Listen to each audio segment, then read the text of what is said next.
My name is Serafina, and I thought I knew my family.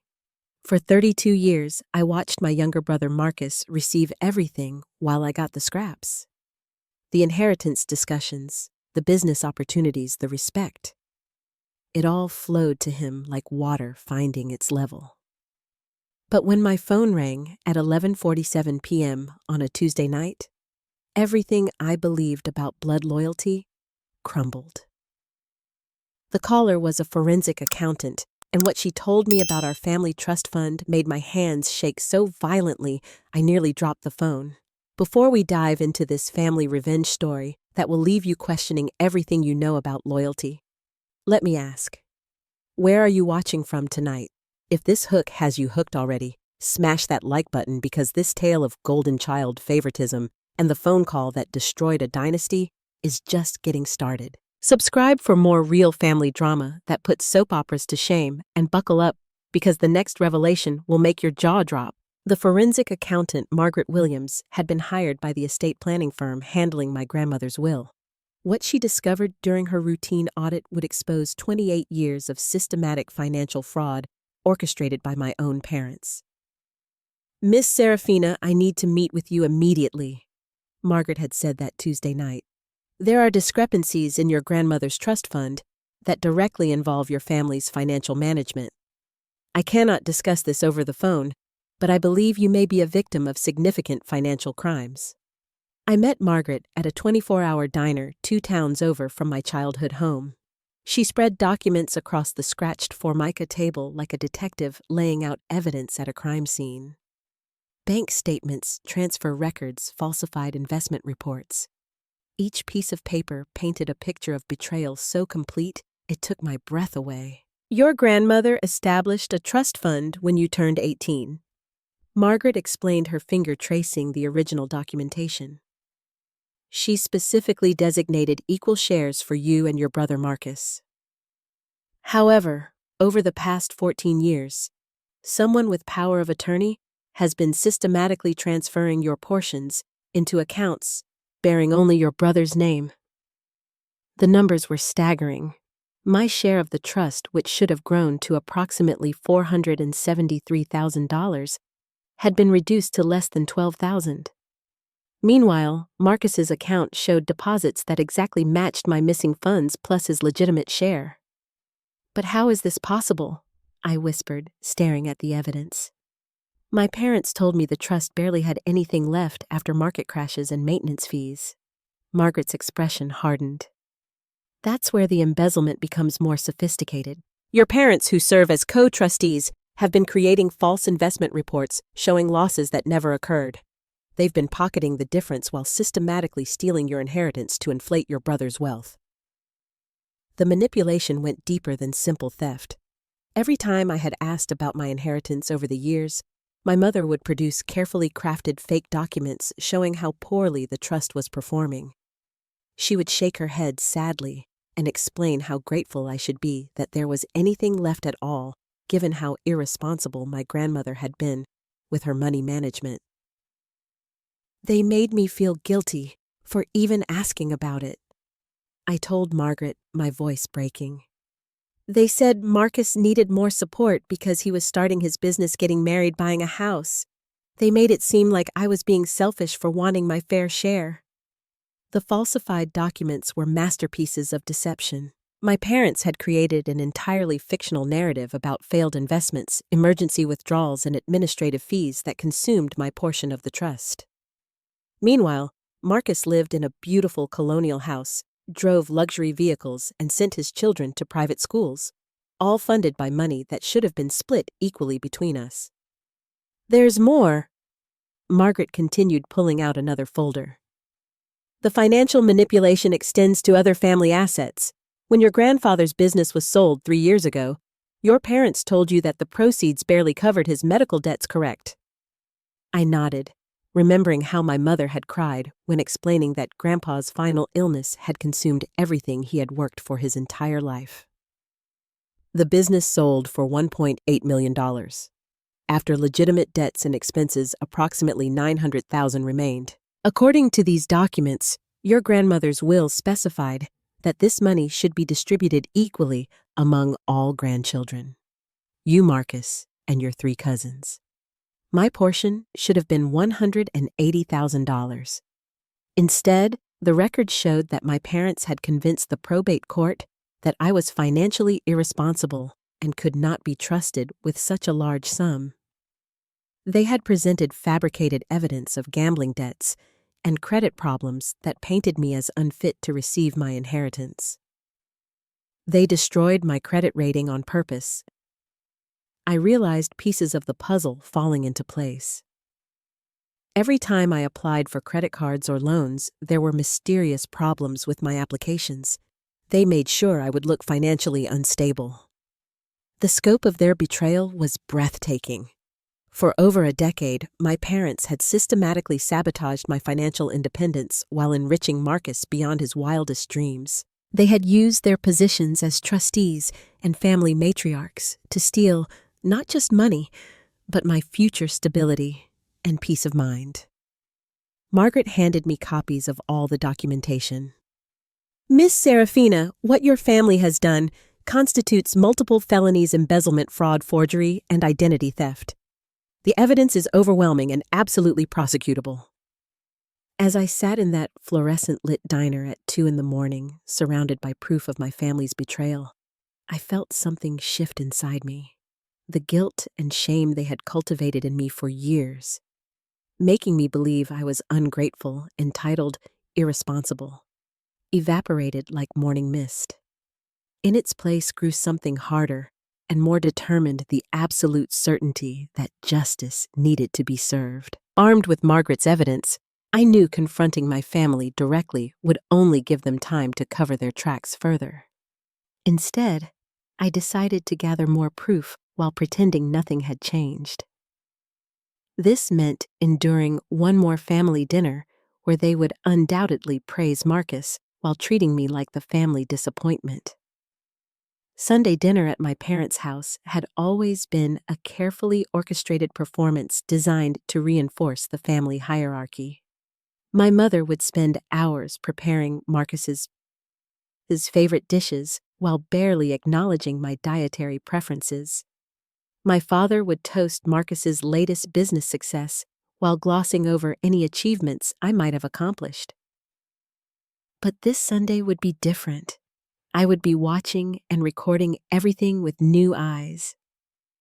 I arrived early, hoping to overhear conversations between my parents and Marcus before the official dinner began. What I discovered hiding in their home office while looking for antacids would provide the final piece of evidence I needed to destroy their elaborate deception.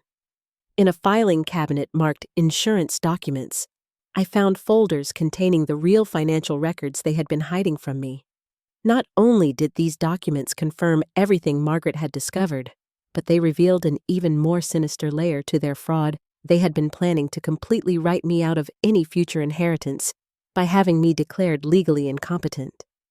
The folder contained correspondence with a lawyer specializing in adult guardianship cases. My parents had been building a case to have me declared mentally unfit to manage my own affairs, which would have given them permanent control over any money I might ever inherit. They had been collecting fabricated evidence of erratic behavior, emotional instability, and poor judgment for months. Serafina exhibits concerning patterns of financial irresponsibility and emotional volatility, read one letter addressed to the guardianship attorney. Recent incidents include impulsive major purchases, conflicts with family members over money, and threats to pursue legal action over imaginary grievances regarding her inheritance. Every word was a lie, but they had constructed such an elaborate fiction that it would have been difficult to disprove in court. They had even recruited Marcus to provide sworn statements about my supposed instability, describing incidents that had never happened and conversations that had never taken place. My hands trembling with rage, I photographed every document with my phone. Bank statements showing the real account balances, legal correspondence about the guardianship proceedings, and most damning of all, a handwritten note from my mother calculating how much more money Marcus would receive once I was officially removed from all inheritance considerations. If we can get Serafina declared incompetent by next spring, Marcus will inherit her full share of the remaining trust assets. The note read in my mother's distinctive handwriting. Plus, we can sell her portion of the family property without her consent. Total additional benefit to Marcus, approximately $650,000. The family property was our childhood home and the small apartment building my grandparents had owned. I had always assumed these assets would be split equally between Marcus and me someday. Instead, my parents were actively working to ensure Marcus would receive everything while I got nothing. During dinner that evening, I watched my family with new clarity. Every gentle rebuke disguised as loving concern, every suggestion that I should be more grateful for their support, every comparison to Marcus's superior judgment and maturity. It was all part of a calculated campaign to undermine my credibility and self-worth. Serafina, darling, you really should consider letting us help you with your financial planning, my mother said while serving Marcus an extra portion of roast beef. You know how these things can be overwhelming for someone without business experience. My father nodded sagely. Marcus has such a good head for these matters. Maybe you could learn from watching how he manages his investments and property decisions. Marcus, completely oblivious to the fact that his wealth was built on stolen money, smiled condescendingly. I'd be happy to help you understand some basic financial concepts, sis. It's never too late to start making smarter choices. The irony was devastating. They were using my own stolen money to fund Marcus's lifestyle, while simultaneously using his success as proof that I was inferior and incapable of managing wealth. Every dollar in his investment accounts, every improvement to his house, every luxury vacation his family took, it was all built on money that should have been mine. After dinner, while helping clear dishes, I overheard my parents whispering in the kitchen about their timeline for the guardianship proceedings. The lawyer says we need at least 3 more documented incidents of concerning behavior, my father murmured. Maybe we should stage something at the family reunion next month, get some witnesses to her emotional instability. My mother's response chilled me to the bone. We could invite that awful ex-boyfriend of hers, David. He owes me a favor, and he's angry enough about their breakup to say whatever we need him to say about her mental state. They were planning to manipulate my ex-boyfriend into providing false testimony about my emotional stability. The same ex-boyfriend who had cheated on me with my former best friend, who my parents had mysteriously remained close to despite our bitter breakup. Standing in their kitchen washing dishes purchased with money that should have been partially mine, listening to them plot my legal destruction. I felt the last vestiges of family loyalty die inside me. These people were not my family. They were criminals who happened to share my DNA. That night, I called Margaret Williams and scheduled an emergency meeting. It was time to move from gathering evidence to taking action. The next phase of my plan would require precision courage and the kind of strategic thinking my family had never credited me with possessing. As I prepared to leave my parents' house, my mother hugged me goodbye with what I now recognized as completely fake affection. Drive safely, sweetheart. We worry about you so much living alone and making all those big decisions without any guidance. I hugged her back, knowing it would likely be the last time I would ever show her any physical affection. Don't worry about me, Mom. I'm learning to take care of myself better than you could possibly imagine. The war was about to begin, and they had no idea their golden child strategy was about to collapse around them. The next morning, I walked into Margaret Williams' office with a banker's box full of photographed evidence and a determination that surprised even myself. But I was not prepared for what Margaret would tell me about the scope of their crimes, or the unexpected ally who was waiting in her conference room. Before we begin, Margaret said, I want you to meet Detective Sarah Rodriguez from the Financial Crimes Unit. After reviewing your case, I felt it was necessary to involve law enforcement immediately. Detective Rodriguez was a sharp-eyed woman in her 40s who had spent 15 years investigating white-collar crimes. She examined my evidence with the practiced efficiency of someone who had seen every type of financial fraud imaginable. "Miss Serafina, what your family has done goes far beyond simple embezzlement," Detective Rodriguez explained. "This is a RICO-level conspiracy involving multiple felonies across several years. The sophistication of their document forgery alone suggests they may have done this before, possibly to other family members." That observation led to our first major breakthrough. Margaret had discovered that my parents had served as trustees for several elderly relatives over the years, always coincidentally around the time those relatives needed expensive medical care or nursing home placement. "Your great-aunt Patricia, your Uncle James, your grandfather Robert, all of them had their estates managed by your parents during their final years," Margaret said, spreading out a timeline across her conference table. "In each case, the final accounting showed significantly less money than expected, with explanations about market losses or unexpected expenses." Detective Rodriguez pulled out her own files. "We've been investigating your parents for 3 months, ever since Patricia's daughter contacted us with suspicions about her mother's estate. Your case provides the missing pieces we needed to build a comprehensive prosecution." My cousin, Jennifer, Patricia's daughter, had noticed discrepancies in her mother's final financial statements. Like me, she had been told that market volatility and medical expenses had consumed most of Patricia's savings.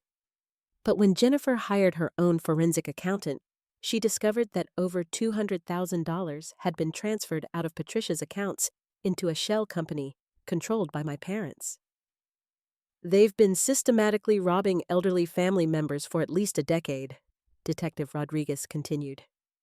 "Your case is particularly valuable because you're young enough and mentally competent enough to testify about their methods and manipulation tactics." The revelation that I was part of a much larger criminal enterprise was both horrifying and oddly comforting. My parents had not targeted me specifically because I was worthless or disappointing. I was simply another victim in their long-running scheme to steal from vulnerable family members.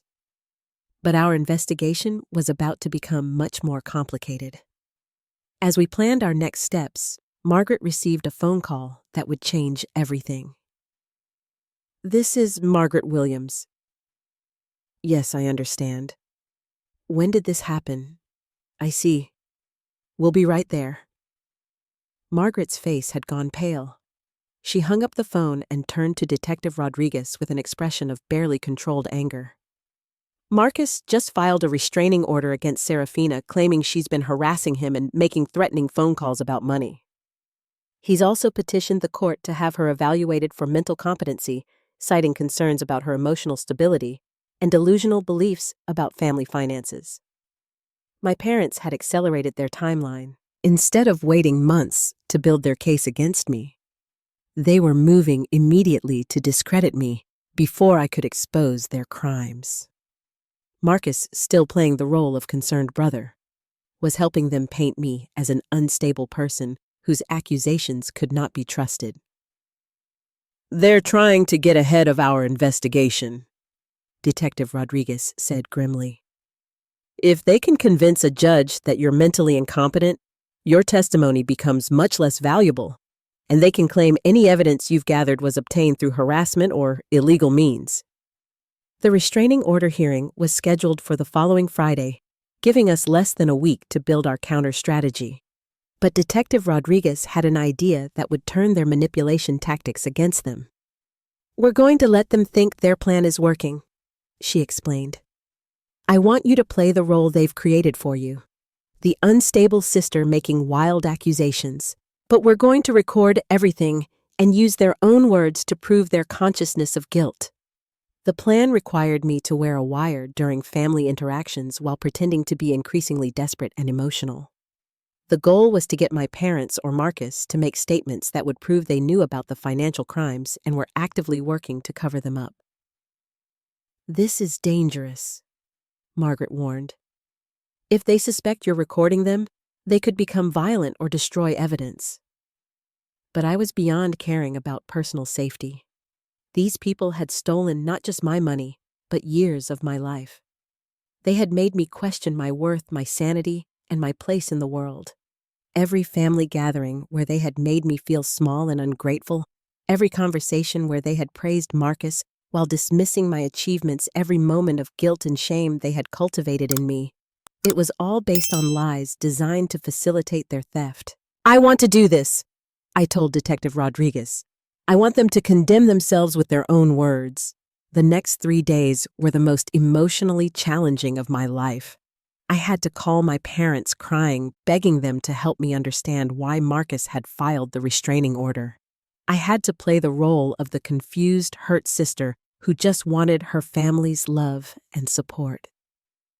My mother's response was a masterclass in manipulation. "Oh, sweetheart, we're so worried about you. You've been under such stress lately, and sometimes when people are overwhelmed, they can start believing things that aren't quite right. Marcus is just trying to protect himself and his family from what he sees as increasingly concerning behavior." But with Detective Rodriguez's wire recording every word, I was able to push her to reveal more than she intended. "What kind of concerning behavior, Mom? I just want to understand what I've done wrong." "Well, darling, you've been making some very serious accusations about family finances that simply aren't based in reality. You've been claiming that money was stolen from you. But as we've explained many times, the trust funds and inheritance money just weren't as substantial as you remembered. It's understandable that you might feel disappointed, but accusing your family of theft is very hurtful and concerning. But I found documents that show..." "Sweetheart, you found some old paperwork that you misunderstood. That's exactly what we mean about your state of mind lately. You're seeing conspiracies and deception where there are just normal family financial decisions that were made years ago with everyone's best interests in mind." The conversation continued for nearly an hour, with my mother carefully avoiding any direct admissions while simultaneously confirming that she knew exactly what I was talking about. Her responses were too specific and defensive to be innocent, and the wire captured every calculated deflection and manipulation tactic. The breakthrough came when she said, "Marcus has worked so hard to build his success, and it would be devastating for his family if these false accusations damaged his reputation or business relationships. Surely, you wouldn't want to hurt innocent children over money that was never really yours to begin with." That phrase, "money that was never really yours to begin with," was the admission we needed. She had just confirmed that she knew about my inheritance rights and had consciously decided that I did not deserve them. By Thursday night, we had recordings of conversations with both parents and Marcus, all containing statements that proved their knowledge of the financial crimes and their active participation in covering them up. But Detective Rodriguez had saved the biggest surprise for last. "Tomorrow, during the restraining order hearing, we're going to arrest all 3 of them," she announced. "We have enough evidence for charges of embezzlement, fraud, conspiracy, elder abuse, and identity theft. The district attorney has already approved the warrants." The golden child was about to fall, and he was going to take our parents down with him. Friday morning arrived with the weight of inevitable justice, but the courtroom would deliver a shock that nearly destroyed everything we had worked for. As I sat beside my attorney watching my family enter the courthouse, I felt confident that our evidence would speak for itself. Detective Rodriguez had assured me that the arrest warrants were ready to be executed immediately after the hearing. But Marcus had one final card to play, and it came from the last person I expected to betray me. "Your Honor," Marcus's attorney announced, "we have new evidence that demonstrates Miss Serafina's mental instability and her tendency toward delusional thinking. We call Jennifer Patterson to testify." My cousin Jennifer, Patricia's daughter, the woman who had first discovered our parents' crimes, walked to the witness stand with an expression I had never seen before. Gone was the determined ally who had sat in Margaret's office sharing evidence of our parents' theft. Instead, she looked nervous, guilty, and completely defeated. "Miss Patterson," Marcus's attorney began, "you recently made certain allegations against the defendant's parents regarding your mother's estate, is that correct?" "Yes," Jennifer replied, barely above a whisper.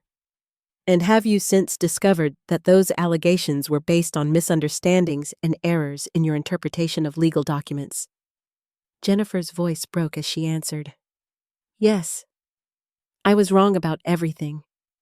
I misread the financial statements and jumped to conclusions that weren't supported by the evidence.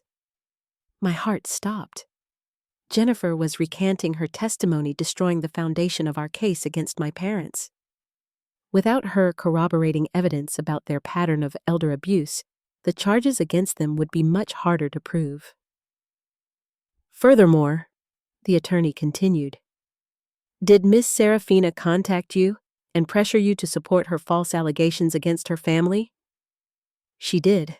She was very insistent that I join her in accusing her parents of theft, even after I explained that I had made mistakes in my initial assessment of my mother's finances. I watched in horror as Jennifer dismantled our alliance with surgical precision. Every piece of evidence she had provided, every conversation we had shared about our parents' manipulation tactics, every moment of solidarity between victims, she was systematically destroying it all. During a brief recess, I cornered Jennifer in the courthouse bathroom, desperate to understand what had happened to her resolve. Jennifer, what are you doing? You know they stole from your mother. You have proof. Her eyes filled with tears as she looked at me with what appeared to be genuine anguish. Serafina, they offered me a settlement, $250,000 to drop my complaints and testify that I was mistaken about everything. They bought you, I said, feeling the betrayal like a physical blow. They didn't just buy me, she whispered. They threatened me. Marcus showed up at my house Tuesday night with photographs of my teenage daughter coming out of a marijuana dispensary. He said if I didn't cooperate, they would make sure she was arrested and her college applications would be destroyed by a drug conviction. The scope of my family's corruption was even wider than I had imagined. They had not simply stolen money, they had built an entire network of intimidation and blackmail to protect their crimes. But Jennifer, if we give up now, they'll keep doing this to other people. I can't risk my daughter's future, Serafina. I'm sorry, but I have to protect her first. When the hearing resumed, Jennifer's testimony devastated our case. She portrayed me as a manipulative person who had convinced her to make false accusations against innocent family members. She claimed I had shown her fabricated documents and coached her on what to say to investigators. Judge Morrison listened to her testimony with growing concern about my mental state and credibility. Miss Serafina, these are very serious allegations you've made against your family. Given Miss Patterson's testimony and your brother's concerns about your recent behavior, I'm inclined to order a psychological evaluation before proceeding further. Marcus's attorney seized the moment. Your Honor, we believe Miss Serafina poses a genuine threat to our client's safety and reputation. We request that the restraining order be granted and that she be prohibited from contacting any family members while undergoing psychological evaluation. Detective Rodriguez, sitting in the gallery, looked as stunned as I felt. Our carefully constructed case was collapsing because my family had found a way to flip our key witness against us. But the worst was yet to come. As the judge prepared to rule, Marcus's attorney produced one final piece of evidence, a recording of a phone conversation allegedly between Jennifer and me from the previous week. In the recording, a voice that sounded like mine was coaching Jennifer on how to lie to investigators and fabricate evidence against my parents. The voice discussed specific details about forging documents and manipulating financial records to support our case. This recording demonstrates Miss Serafina's willingness to suborn perjury and manufacture evidence to support her delusional beliefs, Marcus's attorney announced. I knew immediately that the recording was fabricated. I had never had such a conversation with Jennifer, but the voice was convincingly similar to mine, and the technical quality was sophisticated enough to pass casual inspection. Judge Morrison's expression hardened as he listened to the recording. Miss Serafina, this court takes evidence tampering and witness intimidation extremely seriously. I'm granting the restraining order and ordering you to undergo immediate psychological evaluation. You are prohibited from contacting any members of your family or anyone involved in their financial affairs pending the results of your evaluation.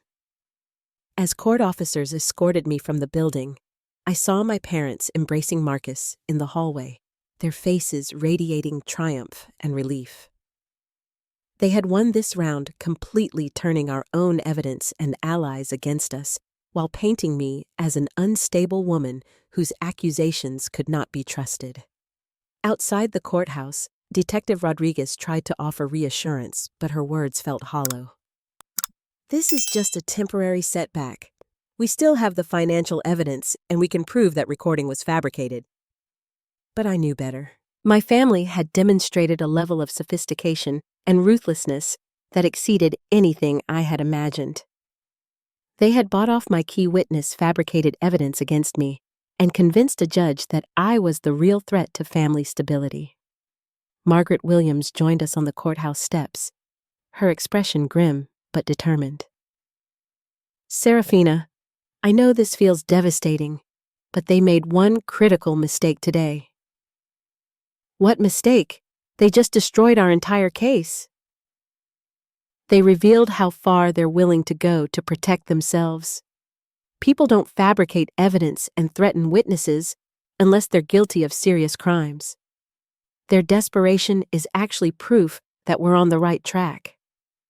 As I drove home alone, facing court-ordered psychological evaluation and legal separation from my family, I wondered if justice was worth the price I was paying. But deep in my gut, I knew this war was far from over. My family had won this battle through corruption and intimidation, but they had also revealed the true extent of their criminal enterprise. The golden child's crown was slipping even if he did not know it yet. The psychological evaluation felt like the final humiliation in my family's campaign to destroy my credibility. But it would become the turning point that saved everything. Dr. Patricia Hawkins, the court-appointed psychologist, was a woman in her 60s who specialized in family trauma and financial abuse cases.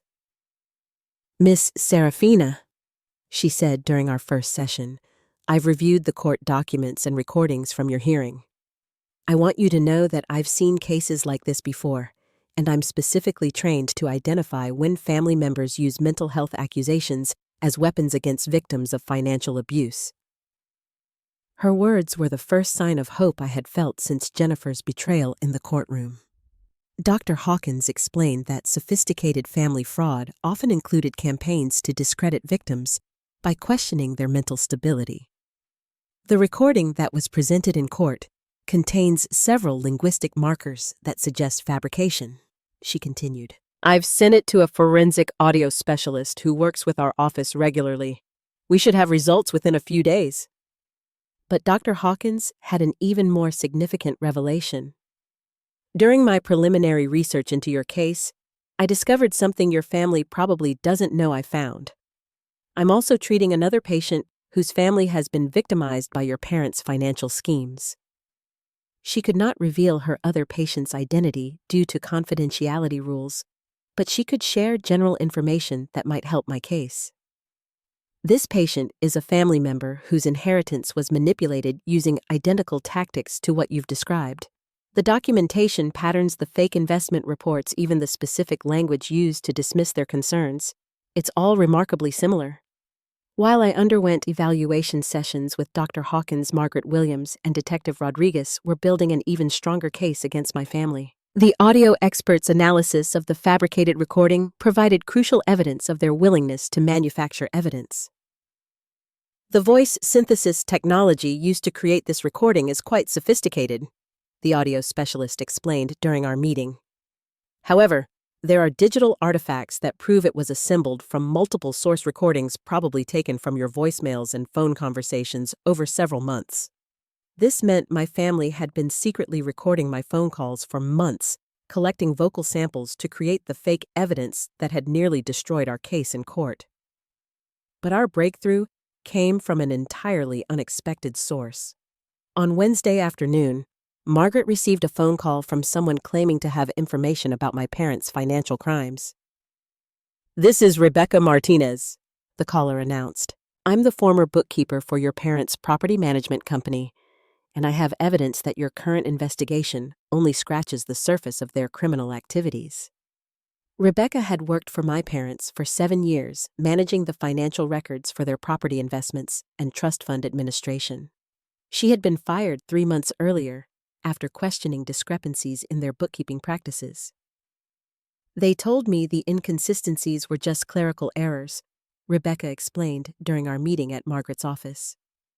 But when I started digging deeper, I realized they had been systematically falsifying investment records and skimming money from multiple trust accounts for years. Rebecca had kept copies of all her work, including the original financial documents that proved my parents had been stealing from family trusts for over a decade. Her records showed that the scheme extended far beyond my immediate family to include elderly relatives, family friends, and even some non-related clients who had trusted my parents with their financial management. Your case was just one part of a much larger operation, Rebecca continued. They've stolen approximately $2.4 million from various victims over the past 12 years. The fake investment reports they showed you were templates they used for everyone. Most importantly, Rebecca had recorded conversations with my parents where they explicitly discussed their criminal activities and strategies for avoiding detection. In one recording, my father's voice was clearly audible. The key is to make the victims feel guilty for questioning our management. If they think they're being ungrateful or greedy, they won't push for detailed accounting. My mother responded, "Exactly. And if they get too persistent, we can always suggest they're not mentally equipped to understand complex financial matters. It works especially well with women and young people." Rebecca's evidence was devastating because it proved criminal intent and showed that my parents had consciously developed strategies for manipulating victims and covering their tracks. But Rebecca had an even more explosive revelation. Marcus isn't just a beneficiary of your parents' crimes. He's been an active participant for at least 3 years. He helped them forge some of the fake investment documents, and he recruited new victims through his business connections. She produced bank records showing that Marcus had received payments from the shell companies my parents used to launder stolen money. He was not the innocent golden child who happened to benefit from their crimes. He was a full partner in their criminal enterprise. About 6 months ago, Marcus started getting nervous about the scope of the operation, Rebecca continued. He was pushing your parents to shut down the scheme because he was worried about getting caught. That's when they decided to accelerate their timeline for getting you declared incompetent. They needed one final big score before closing everything down. The revelation that Marcus was actively involved in stealing my inheritance felt like a final betrayal, but it also provided the evidence we needed to destroy his credibility completely. Dr. Hawkins completed my psychological evaluation with a report that demolished my family's claims about my mental stability. Miss Serafina demonstrates no signs of delusional thinking, personality disorders, or cognitive impairments that would affect her ability to understand financial matters or make rational decisions about her family relationships. Her allegations appear to be based on legitimate evidence of financial crimes rather than psychological dysfunction. Armed with Rebecca's recordings, the audio analysis proving the fabricated evidence, and Dr. Hawkins' clean psychological evaluation, Detective Rodriguez was ready to move forward with arrests.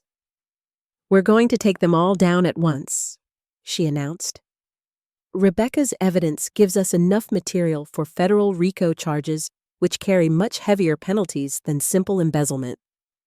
The plan was to execute arrest warrants simultaneously at my parents' house and Marcus's office, preventing them from coordinating their stories or destroying additional evidence. "They think they've won," Detective Rodriguez said with a grim smile. "They have no idea that their former bookkeeper has been building a case against them for months, or that their fake recording just provided us with evidence of additional felonies." As we prepared for the arrests, Margaret made one final revelation that explained why my family had been so confident in their manipulation tactics. Rebecca discovered that they've done this before to other families in different states. Your parents aren't just local criminals. They're part of a larger network of people who specialize in financial elder abuse and family trust fraud. The golden child was about to learn that his crown was built on a criminal empire that was finally crumbling around him. Thursday morning arrived with the swift precision of justice finally unleashed. At exactly 8:30 a.m., while Marcus was conducting a client meeting at his downtown office, federal agents walked through his glass doors with handcuffs and a warrant. Simultaneously, Detective Rodriguez and her team were knocking on my parents' door, armed with evidence that would unravel their decades-long criminal enterprise. I watched from Margaret's office as the news broke on local television. Local business owners arrested in multi-million-dollar financial fraud scheme targeting elderly family members. The footage showed Marcus being led out of his office building in handcuffs, his expensive suit wrinkled, and his carefully maintained composure completely shattered. My parents fared no better.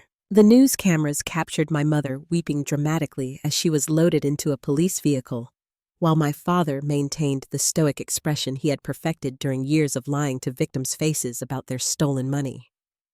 But the media attention was just the beginning. Rebecca's evidence had provided federal prosecutors with enough material to charge all three of them under RICO statutes, which meant they were facing potential sentences of 25 years to life in prison. The arraignment hearing was a masterpiece of poetic justice. Judge Patricia Coleman, who specialized in financial crimes against the elderly, listened with visible disgust as prosecutors outlined the scope of their criminal enterprise. The defendants have systematically targeted vulnerable family members and elderly clients, stealing approximately $2.4 million over 12 years, the federal prosecutor announced. They used sophisticated document forgery, identity theft, and psychological manipulation to facilitate their crimes, even going so far as to fabricate evidence and bribe witnesses to avoid prosecution. Marcus's attorney tried to argue that his client had been manipulated by his parents and was not fully aware of the criminal nature of their activities. But Rebecca's recordings destroyed that defense completely. "Ladies and gentlemen of the court," the prosecutor said, playing one of Rebecca's audio files, "let me share Mr. Marcus Williamson's own words from a conversation recorded 6 months ago." Marcus's voice filled the courtroom. "I'm getting tired of having to create fake investment reports for all these old people. Can't we just steal smaller amounts so they're less likely to notice? This whole thing is getting too complicated. And if we get caught, I could lose my business license." The recording continued with my father's response. "Don't worry, son. By the time anyone figures out what we've been doing, we'll have enough money to disappear if necessary. And Serafina will be declared incompetent, so even if she tries to expose us, no one will believe her." Judge Coleman denied bail for all three defendants, citing flight risk and the sophisticated nature of their crimes. The court finds that the defendants have demonstrated a pattern of manipulation, evidence fabrication, and witness intimidation that makes them unsuitable for release pending trial. As they were led away to federal detention, my mother made one final attempt at manipulation, calling out to me from across the courtroom. "Serafina, how can you do this to your own family?